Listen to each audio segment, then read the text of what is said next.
Hola, ¿cómo están? Dios les bendiga. Bienvenidos a este programa que se llama Ven y Ve, donde vamos a tener algunas enseñanzas muy importantes, predicaciones sobre la palabra de Dios, para edificación de nuestras vidas, aplicaciones personales y detalles bien importantes de cómo la palabra de Dios puede transformar y cambiar nuestras vidas. Así que bueno, sean todos bienvenidos a esta primera enseñanza que está basada en la parábola del Hijo Pródigo. Está en Lucas 15, versículos 11 al 32. Y la enseñanza se llama No te tardes. Entonces vamos a ver cuatro enseñanzas que nos dejan esta parábola, entre muchas que te podemos sacar, pero cuatro que creo que son muy importantes para estos tiempos. Así que quédate hasta el final, ve estas cuatro enseñanzas y cómo las puedes aplicar a tu vida, como tal vez nosotros lo estamos haciendo en este momento. Como ustedes saben, esta es una parábola archiconocida, pero vamos a ir desmenuzándola poco a poco en la medida que vamos conversando. Para esto, quiero traer a colación esta pequeña PowerPoint, donde la primera enseñanza es cuidar lo que Dios nos ha dado. Por ahí hay un dicho que dice, nadie sabe lo que tiene hasta que lo pierde. Nosotros vemos que esta historia comienza con un padre que tenía una herencia, una hacienda, por así decirlo, y tenía dos hijos. Y el menor le pidió al padre dar la herencia, dar su parte de su herencia. Esto dentro del contexto judío era algo terriblemente malo, porque el padre todavía no había muerto. Y entonces, el pedirle herencia era prácticamente como una falta de respeto, una falta de honra al padre, y era algo terrible. Pero el padre en su amor le da la herencia a su hijo y este va y se lo gasta, dice la palabra del Señor en el versículo 13 que el hijo menor se fue a una provincia apartada y ahí desperdició todo lo que tenía. Tu mismo capricho, tu mismo capricho, un muchacho caprichoso, hizo que él no fuera buen administrador de lo que Dios le había dado, de lo que él había recibido. Muchas veces cuando se nos regala algo, cuando no nos ganamos algo con un esfuerzo propio, eso tiende a que los desperdiciemos muy rápido. Y esto fue lo que hizo este muchacho, o sea, él desperdició la herencia que se le había dado, desperdició el dinero, y cuando vino el gran hambre a aquella ciudad, él no tenía nada, él no tenía nada. Entonces, la primera gran enseñanza que nosotros podemos sacar de este pasaje de la escritura es que Dios a nosotros nos ha dado muchas cosas, nos ha dado talento, nos ha dado tiempo, nos ha dado dinero, entre otras cosas que tenemos, sea mucho o sea poco, y Él no quiere que lo desperdiciemos en actividades que no son agradables para Él. Entonces, esto es muy importante, ¿no? Vemos un hijo pródigo que desperdició todo su talento, desperdició todo su tiempo, desperdició el dinero, un tiempo que no iba a poder recuperar y desperdició todos los bienes que había tenido. Yo creo que debemos cuidar lo que Dios nos ha dado, lo que nosotros tenemos en nuestras manos, lo que este tiempo que tenemos, estos talentos, estos dones, y ponerlos al servicio de Dios, porque aunque usted no los crea, cada día nos ponemos un poquito más viejos. y, y siempre es importante poder entender que vamos a rendir cuenta de todo lo que Dios nos ha dado en esta vida y debemos ser buenos administradores. Y esto es importante, cuidar lo que Dios nos ha dado. La segunda enseñanza es que si bien a lo mejor muchas veces entra la culpabilidad por no entender o por haber desperdiciado en el pasado, siempre tenemos una nueva oportunidad, siempre tenemos un nuevo chance de poder redimir. Nosotros vemos a un Dios en la palabra, en su palabra, que es un Dios redentor, que es un Dios que redime, que es un Dios que es capaz de decir, bueno, está bien, en el pasado no hiciste de la mejor manera, pero yo te doy un presente y te doy un futuro. Pero para poder hacer eso debemos primero reconocer cuáles son nuestros pecados, cuáles son nuestros errores. Nosotros vemos a un joven, ¿no? A un joven en este sentido, el hijo de este hombre que le dio a un joven que en los versos 17 y 18 de este pasaje, te invito a leerlo en tu casa y en tu Biblia, vemos que volviendo en sí dijo, ¿cuántos jornaleros en mi casa tienen abundancia de pan y yo aquí perezco? Me levantaré y a mi padre le diré, Padre, he pecado contra el cielo y contra ti. No soy digno de ser llamado tu hijo. Hazme como uno de tus jornaleros. Entonces este hombre, que ya no es niño, ya es hombre, reconoce su pecado, reconoce que, mira, necesito cambiar, necesito volver de donde salí. Y pensó lo que iba a hacer, pero no solamente pensó lo que iba a hacer, sino que se levantó y lo hizo. Y eso es muy importante porque muchas veces nosotros sabemos que tenemos que pedir perdón a alguien por alguna falta que le hemos hecho, o sabemos que tenemos que hacer algo, redimir a alguien, o tal vez hemos pecado y queremos volver. Y lo hemos pensado muchas veces, pero tal vez la culpa, la ignorancia, el no conocer a un Dios de amor realmente nos inhibe de poder actuar. Entonces este hombre no solamente reconoció sus pecados, sino que actuó en función de eso. Si tú tienes a alguien a quien pedirle perdón, si tú necesitas reconciliar tu vida con Dios, inclusive si tú sabes que has cometido errores, arrepentirse es dar la vuelta. Estás en un lugar y dar la vuelta completamente. Y este muchacho se levantó y lo hizo. Entonces, así como el hijo pródigo reconoció su error de pecado, así Dios quiere que reconozcamos nuestros errores. Ahora, muchas veces nosotros pensamos que debemos caer en situaciones como esta para reconocer nuestros errores y no necesariamente.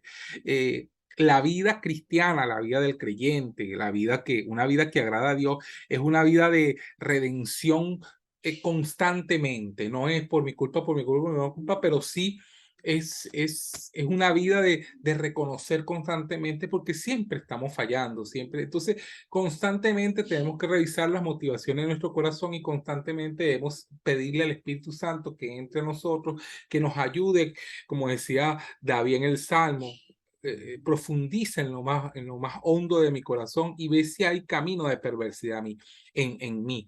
Porque muchas veces esos errores somos reiterativos, es porque a veces queremos curar la herida externamente, pero no curamos la herida que hay internamente que nos llevó a hacer ese error o ese pecado.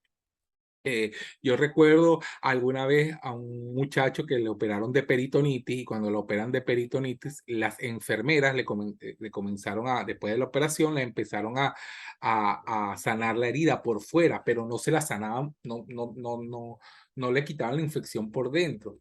Entonces le hacían nada más como una pequeña cura y le limpiaba por fuera y por fuera se veía muy bien, pero por dentro desprendía un olor desagradable que uno entendía que estaba bastante la herida que estaba bien abierta, pues que no se había curado, que se había curado, pero parcialmente y lo estaba matando.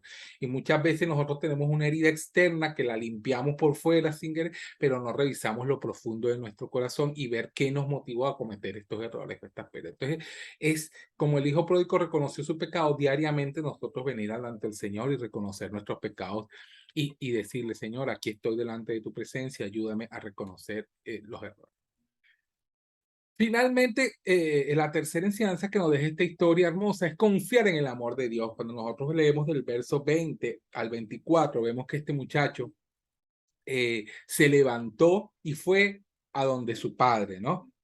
Bastante suscito, bastante harapiento, no deja ver la Biblia ahí, pero debemos confiar en el amor de Dios. Dice la Biblia que este hombre no le importó. Fíjese que esto es algo muy importante porque en el contexto histórico y dentro de la cultura, el padre, por esta deshonra que le había dicho el hijo, podía hasta matarlo, o sea, podía hasta mandarlo a matar y era algo totalmente permitido, ¿no? Porque había deshonrado al padre, era un delito muy grave. Eh, pero aun cuando la ley lo autorizaba a matarlo, él prefirió perdonarlo. Él prefirió perdonarlo. Y es hermoso, ¿no? Porque Dios Padre cuando nosotros nos arrepentimos, Él no decide, aunque nosotros merezcamos, viste, la paga del pecado es muerte, dice Romano, pero cuando hay un arrepentimiento genuino, Dios nos perdona si nos arrepentimos. Eh, Podemos leer en Mateo 7, capítulo 11, que Dios está con los brazos abiertos para perdonarnos cuando hay un arrepentimiento genuino, ¿no? Este es mi hijo muerto, dice, este es mi hijo muerto. Él básicamente daba por perdido a este hijo y lo ha hollado. Y eso es lo que Dios quiere con nosotros. O sea, muchas veces nos perdemos en nuestro error, en nuestro pecado, pero Él nos ha hallado y quiere que confiemos en su amor para volver a su brazo. Dios nos ama y nos da su perdón. Si mi papá me ama, ¿cuánto más podemos saber lo que Dios nos ama? La Biblia dice que si nosotros siendo malos sabemos dar buenas dádivas a vuestros hijos, ¿cuánto más vuestro Padre Celestial amén, dará todas las cosas que el que se lo pide. Y cuando hablamos de todas las cosas, ¿no? Hablamos también del perdón de Dios.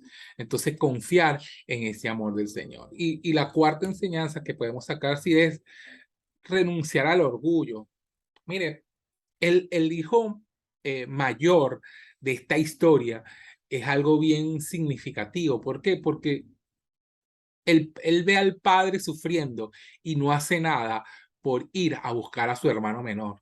Eh, nosotros somos dos hermanos, César, que está en este programa, eh, y muchas veces, si yo lo veo a él sufriendo, veo a mis padres sufriendo por él, yo también sufro por mis padres y hago todo lo posible para poder corregir si él está en algún error. Muchas veces me ha tocado como hermano mayor hacerlo y también ha sido al contrario, cuando yo estaba en algún error, nosotros conversamos y hablamos y él busca la manera en que yo pueda salir de mi error. O sea, eh, eh, el odio también es indiferencia, ¿no? El odio es también indiferencia. Y muchas veces el orgullo hace que no busquemos a nuestros hermanos menores. Hay hermanos que están perdidos en la fe, hay otras personas que no han conocido al Padre y preferimos ser indiferentes. Y la indiferencia es una forma de odio, es más, es la forma de odio más terrible que hay.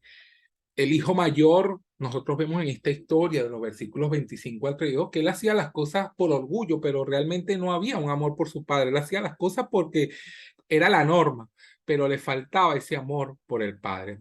Y ahí es donde nosotros debemos saber y entender si somos creyentes cuando servimos en la iglesia o cuando damos alguna dádiva o simplemente cuando hacemos algo en nuestra comunidad que está bien, pero ¿qué es lo que nos motiva cuando servimos a Dios? ¿Lo hacemos para Dios y nuestros semejantes o lo hacemos por orgullo, no? Porque a Dios le importan nuestras motivaciones y lo que hay en nuestro profundo de nuestro ser. Entonces, hay veces que hacemos las cosas por obligación y Dios quiere que la hagamos por amor. En resumen, hay cuatro cosas que nos deja esta historia y que nos recuerdan que no debemos tardarnos para cuidar lo que Dios nos ha dado. No te tardes, no esperes a última hora, no esperes a último momento. Cuida lo que Dios te ha dado. Ese tiempo que Dios te ha dado es valioso. Esos recursos que Dios te ha dado es valioso. Úsalo para bendecir a otros, para bendecir a tu iglesia, para bendecir a las personas que están a tu alrededor, para bendecir a tu familia. Reconoce tus pecados y errores. No esperes a última hora, no esperes a que, a que te llegue la hora de la muerte para poder reconocer tus pecados y tus errores, o no esperes que las cosas pasen a mayores, sino que este es el tiempo. No te puedes tardar, no te puedes dar el lujo de tardar en reconocer los pecados, en reconocer los errores que te han podido llevar a una situación desagradable, o aún cuando esos errores no te han provocado ninguna situación desagradable, pero sabes que ofendiste y que hiciste algo mal.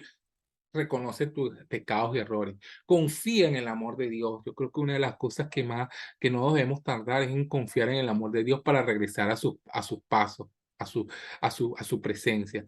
Y renuncia a cualquier síntoma de orgullo. Señor, ve si hay caminos de perversidad en mí. Limpia mi corazón y no te tardes en renunciar a cualquier, cuando veas algún síntoma de orgullo, cuando veas algún síntoma de, de que algo no está correcto, cuando veas algún síntoma en ti de que de repente estás haciendo cosas que no son propias de ti o que estás haciendo algo por obligación y no por amor, Señor, revísame y que no haya orgullo en mi corazón. Entonces, que Dios te bendiga y que puedas seguir esto. Entonces, bueno, si te gustó, sabes cómo ayudarnos para compartirlo con otras personas que también necesiten de esta enseñanza. Que Dios te bendiga.